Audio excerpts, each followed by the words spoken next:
Welcome to the Bonhoeffer Project podcast. I'm your host, Dan Leitz. I'm here with my co-host, Stephen Kimbrell, and today we are joined by a special guest on Zoom. Stephen, would you introduce our special guest? Absolutely. I'm really excited about our guest today. His name is Jasper Zhao, and Jasper happens to be a part of my church at Grace City in Irvine, and I'm really excited about his story today. He's got an awesome story that we're calling Atheist to Disciple Maker. Amen. And so a lot of things happened in between, and so Jasper, we're just going to jump in. And why don't you start us out?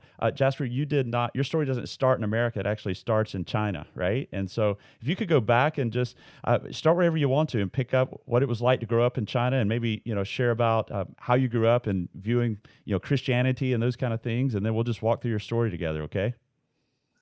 All right. So thank you, Dan, and hello, everyone. So yeah, my story actually starts all the way back, in China. I grew up in China, actually. And I grew up in a family that doesn't really believe in Christianity. I remember when I was very little, 5 or 6 years old, there was one time there was like a group of missionaries who came to our village and tried, spreading God's word. And I just very vaguely remember my mom would take me to a place. Well, in today's word, I think it's called church. It was very temporary. It was like an empty building that had been abandoned for years, and now those people were using it as a temporary, gathering place, I guess. But back then, I think my mom believed it kind of a little bit because she was really just trying out like different kinds of beliefs or faiths to really help cure her back pain, because that she was kind of suffering from it. But I guess it sort of didn't work, didn't improve that fast. So she just moved on, and stopped believing. And I remember having this very thick book at home, and it was like full of words. And now I think about it, it was the Bible. But back then we're like, oh, we had this book. We just didn't know what to do with it. And mom, wasn't really using it anymore. We're kind of folding paper airplanes with it. Well, yeah. So that was probably the only interaction, for me, before my adult years to really interact with Christianity and everything about it. Wow. So in my family, my mom and my dad, well, I can't really say what kind of faith or religion that they really believe in. There are certain family traditions, that we that's carried out in our home, like what you do on special occasions, like the Lunar New Year, right? And there are like different gods that you are supposed to worship and then bow to, right? And then but it's really hard to say what exactly it is that the family is worshiping. It's like they're just different kinds of gods that are in charge of everything. Like for example, there's a god for for weather. And if you want good weather, you go to that god. There's a god for bringing children to your family, right? If you want children, you go to that specific god. So you got to be very careful which god you pray to, because you might be praying to the wrong god. Yeah. So that was Sounds complicated. that was the kind of faith that we kind of have and follow in our family. But for me, I have always been the kid that's doing very good at school. So I have always been the kid that kind of have the scientific mind. So I didn't really believe a lot of the things my mom believed in. And I think it's just, superstitions, and a lot of things are just stories, like fairy tales. And I kind of viewed Christianity that way as well. I think it's all like fictional. It's not there's nothing historical about it. So yeah, kind of sums up, uh, basically my interaction and my experience with Christianity from birth all the way to adulthood. Wow. So Jasper, you go through your teenage years, not really believing in God or any type of religion, and then college. Was there any interaction with any Christians in college or Christianity, the Bible, or how did that go? Yeah, so after I went into college, I met my wife there. Actually, we started, dating and everything. And that there was like a church, like a very small church. It's kind of those, one of those underground churches in China. And um, and then very quickly, I think my wife started to believe. But then it was just very hard for me to kind of uh, blend in and really, I don't know how to put that into words, but it's really difficult for me to just say I believe, because a lot of a lot of people there, a lot of worshipers were just crying, and they were praying very loudly. They were, calling out to God about their, issues, about their, I don't know, like a lot of things, I think. So it was a little bit overwhelming to me, to be honest. So I was like, I just, I'm That's not a ready. I'm technical not term. sure. Yeah, I get it. Yeah, I'm not sure I'm ready for this.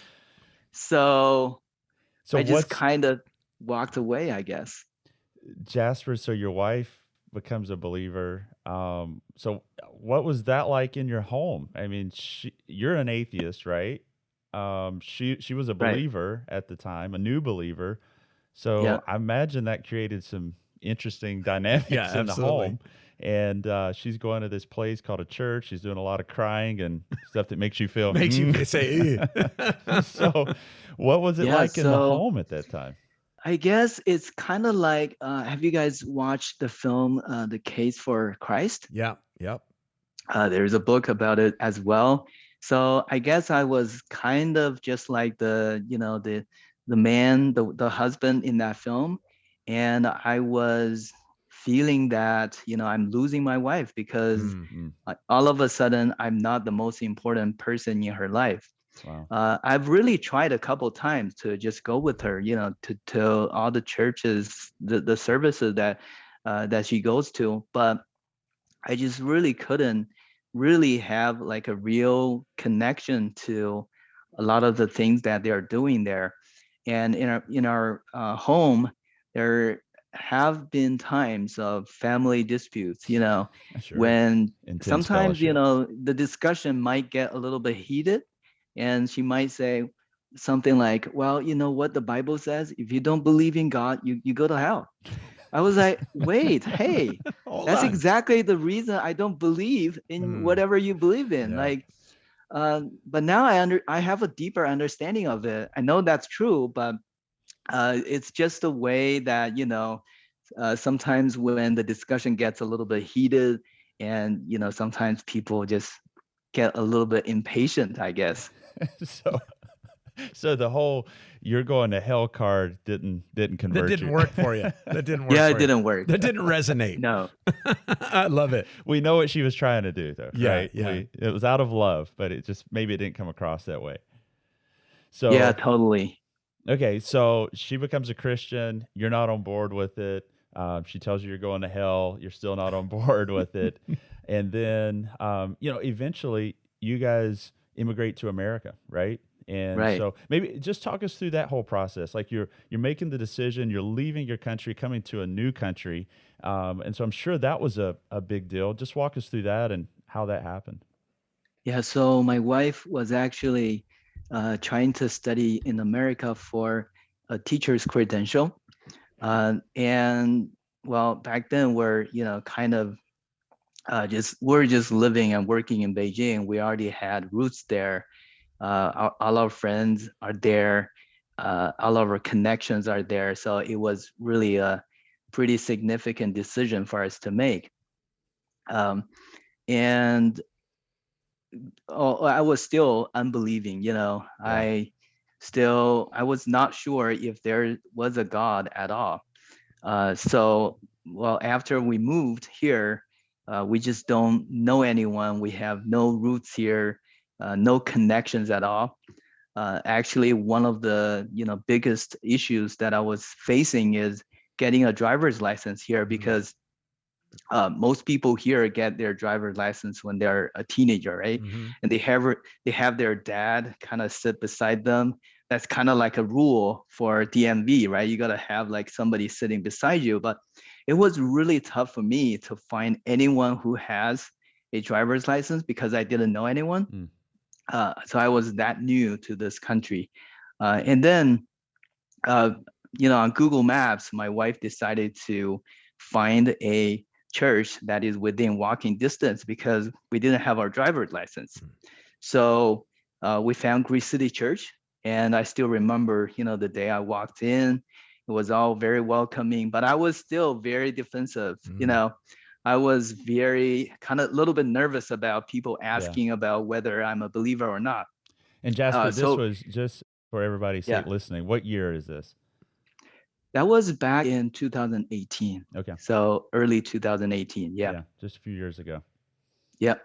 So I didn't go walk into service because I know that's where all the crazy believers That's where are. the stuff is happening. The crying and the Absolutely. Right. So there was, all the praying and maybe crying out loud to God happens. So I was like, I'm not ready, still not ready for that. So I just walked into the kids ministry with my son, who was only 2 years old, because I sort of wanted him to kind of mingle with other kids and to develop socially and also learn some English, So I just stayed with my son at kids ministry the whole time.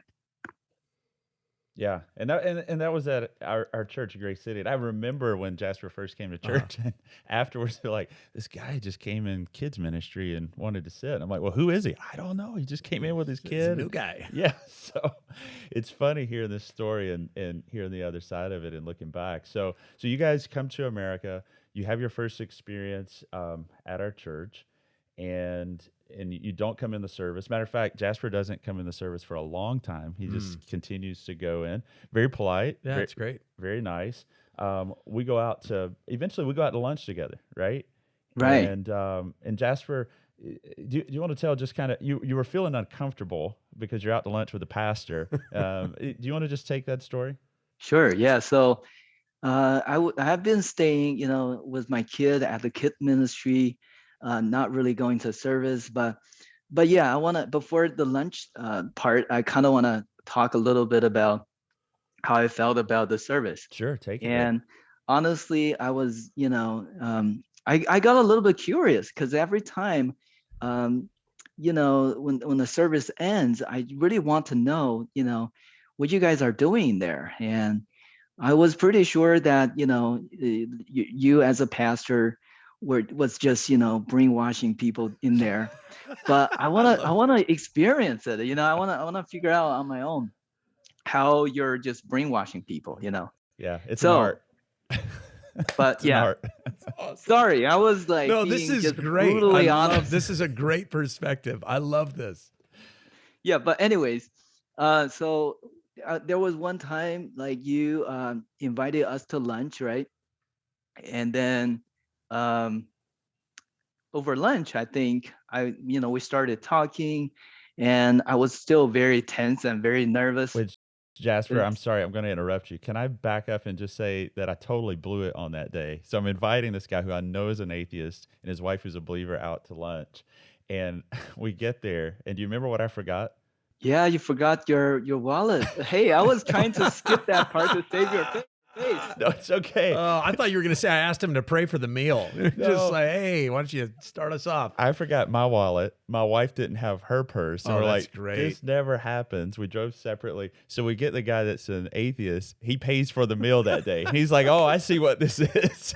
This is the start of the brainwashing. I get it.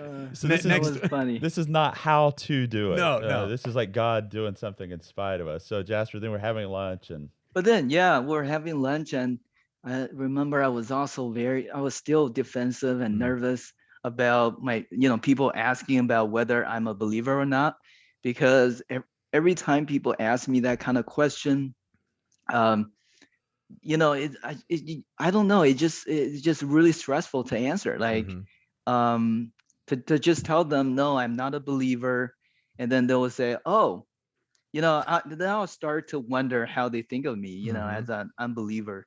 And also, like, there's also the social pressure, Mm-hmm. of being asked that question. Uh, but then we're talking about, the DMV and getting my driver's license, that kind of thing. And then Stephen asked me, well, do you have your study guide? And I was thinking about, oh, he's asking me about the Bible study guide. So he must have thought I'm a believer already. But I want to be super clear, I'm not. Sure. So I told him, I said, oh, Pastor, I'm sorry, but maybe I didn't tell you, but I'm not a believer yet. And then he's like, oh, no, I'm talking about the study guide for the driver's license. I was like, oh, that's what you're talking about. I love it. There's It conviction. was like super embarrassing. Yeah, not the, thing that you It want didn't to. go the way you were thinking it was going. You No. thought he was trying to indoctrinate you right there at lunch. Right. Yeah. I love it. So Jasper, okay, so we have kind of a, fumbling start there and everything, but Did you pay him back? I don't think so. I'm just wondering. He's taking It's you out to okay. lunch, then paid this. I don't, Okay, I let's don't just think make so. sure. I probably still owe him. Maybe I that's will it. after Okay, this. So, just checking. but to your credit, you kept hanging around. Your wife got involved in our church, but maybe you could just talk about like the next few months. You didn't become a believer overnight, but what was it like? Like I know from my perspective, I felt like I was watching a guy that just layers were peeling away. Mm-hmm. And I felt like I had a front row seat to watching the gospel work. Amen. And it was amazing. And it wasn't a quick decision, but it was this long process and these different layers that were peeling off of you. So could you just talk a little bit about, I mean, what that was like and your worldview of there not being a God to, how do you even get to this idea that there may be a God and that Jesus is his son and all these things? What's that look like? Yeah. So remember, I got a little bit curious about, how people's brains are being washed at Yeah. service. So I decided to go in and just listen to it. So actually, the first time I listened to it, I was like, oh, I mean, it doesn't sound like, you're just brainwashing people there. Actually, at the end, approaching the end, I think when it was a prayer part, uh, I was actually a little bit moved or touched Mm. at my heart. And I don't know why. I was talking to my wife and I said, well, did you hear that? That was really good. That was like, really moving. Thank you. She's like, no, it's just regular service. I was like, what? We do that all the What's going time. on? Yeah. Right. So anyways, and then my interest in Christianity has, been developed a little more. And I kind of want to figure out what this is all about. Like, I want to learn about it. Uh, but back then, I still thought, Jesus coming back to life is still like, kind of like a story, but like a story, but it's like a fictional story. Mm-hmm. It really didn't like exist in history or anything. Uh, so I just didn't know it, much about the Bible and everything that's in it. So I decided to just reach out to Pastor Stephen, and we start to have a lot of coffee talks, and we just talk about what's been going on in our lives, and also talk about God and Bible. Sometimes I have a lot of questions. There are questions from. Um, what about the historical side of the Bible, right? So like, are these things that really happened in history? They're like facts. They're not like fairy tales. Mm.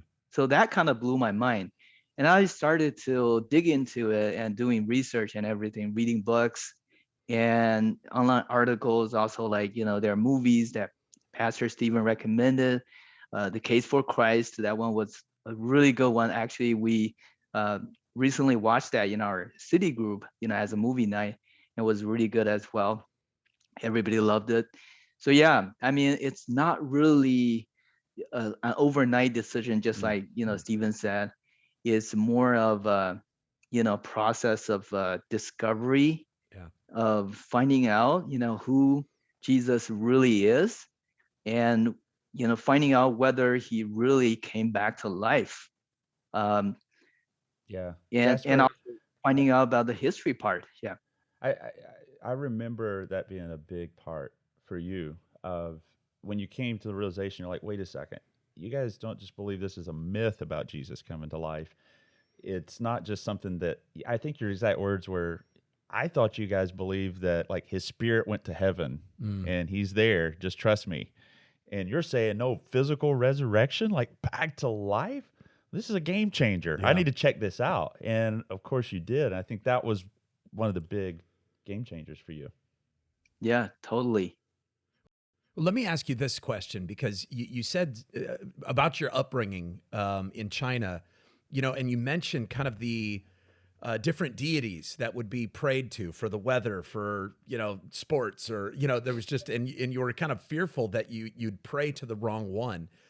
When you say that you're atheist, did you even in that upbringing believe in those gods, and that in a sense colored your perception of what Stephen would be talking about at church when he was talking about the God of the Bible? Like, what was that contrast between your upbringing and the view of God or many gods, and then the God that Stephen was talking to you about?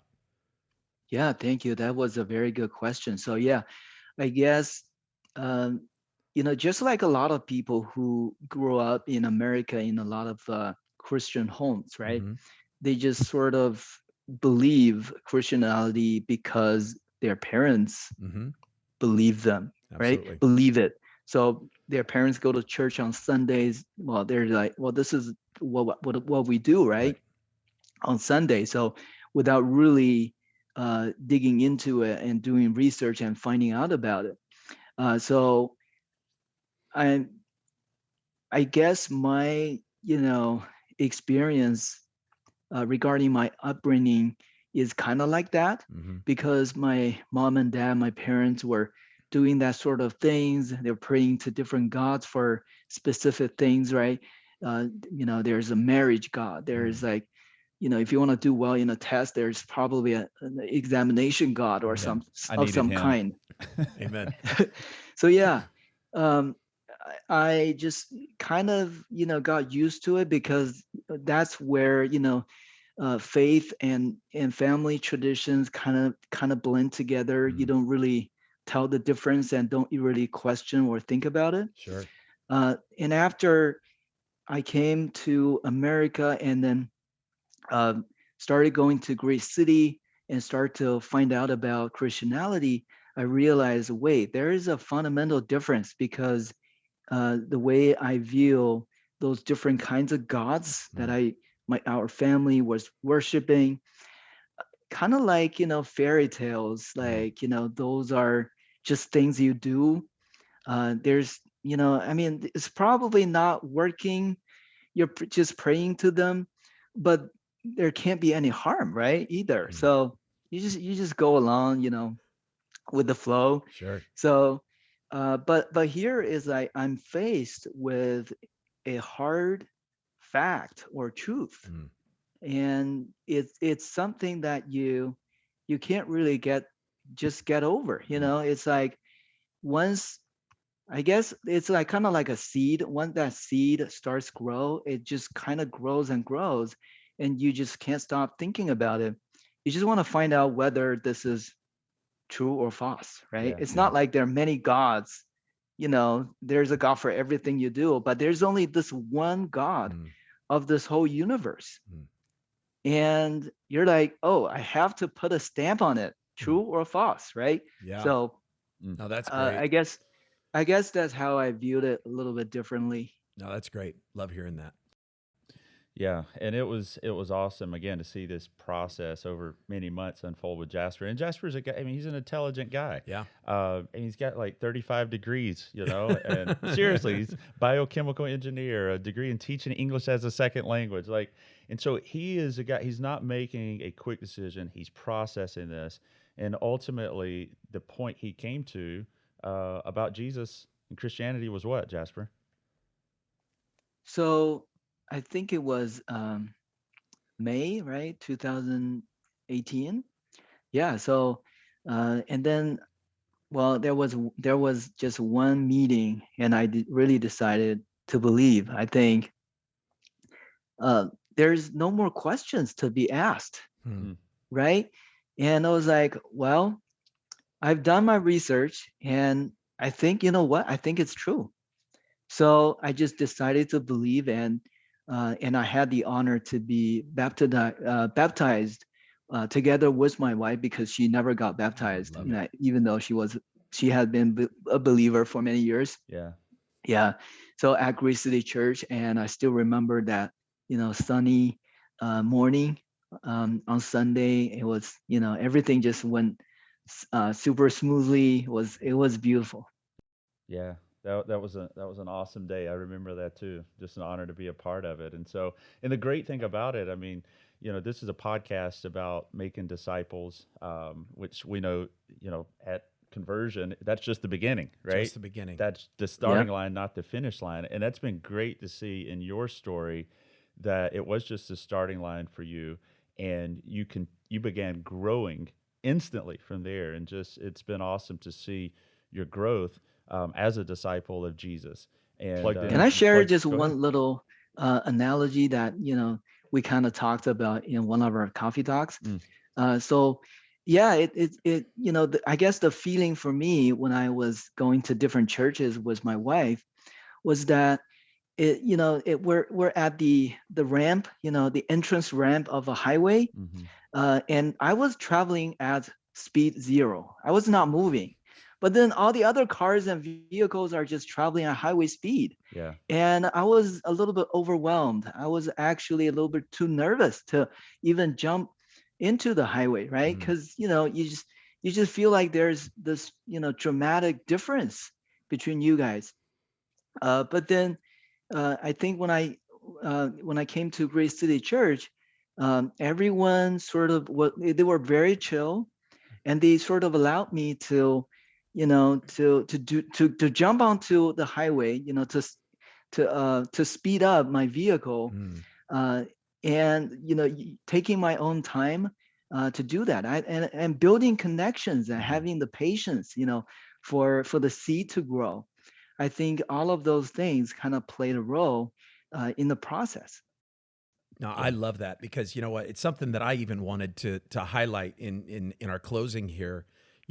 For those of you who are listening, who are pastors, ministry leaders, I think it's so easy for us to basically default to a decision, and that Yeah. like if you didn't raise your hand, you're not part of the team. Yeah. And what we just saw, and what we've even seen, it's part of the stuff that we even teach in the Bonhoeffer Project. There's this whole world of pre-discipleship in hmm the sense of they're not yet there, Yeah. and I think that's a great analogy, Jasper. Just if we're as a church going so far and so fast that we're not even willing to allow people to, hey, just come and see, You're right. just come into the fold, and that our people in our church are okay with the non-believer Mm. sitting next to them at church. Yeah. And that is part of evangelism. That is part of, I mean, think about Jesus all the time, hanging out with sinners and tax hmm collectors, and the religious were like, what are you doing? Yeah. But that is the nature of what we are to be as disciples, is shepherding people to the cross. Yeah. Absolutely. Absolutely. And Jasper, that's a great analogy. I appreciate you sharing that. And just to kind of put a nice bow on the end of this, it's been great to see Jasper grow as a disciple, but then also grow as a disciple maker, Love it. which we know is where we're trying to grow people to maturity, to not just be people who are filled with knowledge, but are people who are impacting other people's lives and leading them to follow Jesus. And so I'll share this because I know Jasper won't brag on himself, but maybe a year and a half, 2 years ago, he comes to me and says, "Hey, I teach English as a second language as a job online. What if I did that for the church and we use it as a vehicle to share the gospel?" Love it. And it's one of those, I'm like, as a pastor, I don't need to pray about that. No prayers needed. Yeah, we're Done. good. That's great. And so Jasper and his wife started doing that, and we've seen people come to know the Lord through that they have discipled. And then just this year, Jasper started leading a small group in his home. And so every single week, there are people in his home that he's discipling and leading to follow Jesus. So it's just that beautiful cycle of being a disciple who makes disciples, that multiplication that we're seeing in your life. And just it's an encouragement to all of us, Jasper. So thank you for that. And if you want to know more about multiplication and how to be a leader that makes disciples who makes disciples, you can check out all that the Bonhoeffer Project does on the bonhoefferproject.com. I want to thank Jasper, our special guest today. Thank you, Stephen, for just introducing us to him. What a great treat it was to hear how God brought him from where he was to where he is, and can't wait to see even more testimony of where God's going to take us as we make disciples that make disciples. Thank you guys for joining us. Glad to be here on the Bonhoeffer Project podcast, and we'll catch you on the next one. God bless.